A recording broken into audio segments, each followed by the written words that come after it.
Hello বন্ধুরা, আসসালামু আলাইকুম। তোমরা সবাই কেমন আছো? আশা করি ভালো আছো। আমিও ভালো আছি। আজকে আমি টমেটো দিয়ে পালং শাকের ভর্তা করব।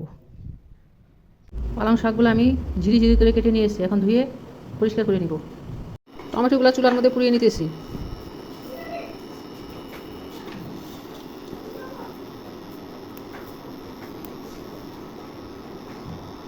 শাকগুলো আমি প্রেশার কুকারে সিদ্ধ বসিয়ে দিয়েছি। পালং শাকগুলো আমি সিদ্ধ করে হাত দা চিপে চিপে রস বের করে নিয়েছি। টমেটো পুড়িয়ে খোসা ছাড়িয়ে নিয়েছি, আর লবণ নিয়েছি, আর পেঁয়াজ নিয়েছি। এখন লবণ মরিচ একসাথে ডলে নিব।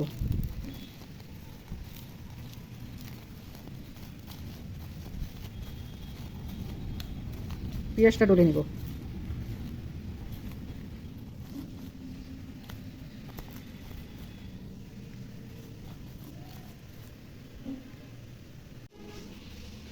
মরিচ পেঁয়াজ ডলা হয়ে গেছে, এখন ধনিয়া পাতা নিব। ধনিয়া পাতা ভালো মতো ডলে নিব। ধনিয়া পাতা ডলা হয়ে গেছে, এখন টমেটোগুলো ডলে নিব।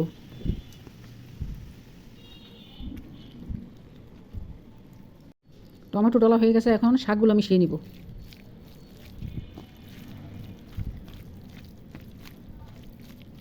এখন সরিষার তেল দিব।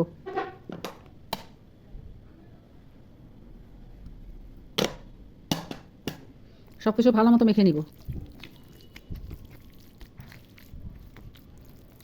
ভর্তা হয়ে গেছে, এখন ভর্তা বানানিটা শেষ করব।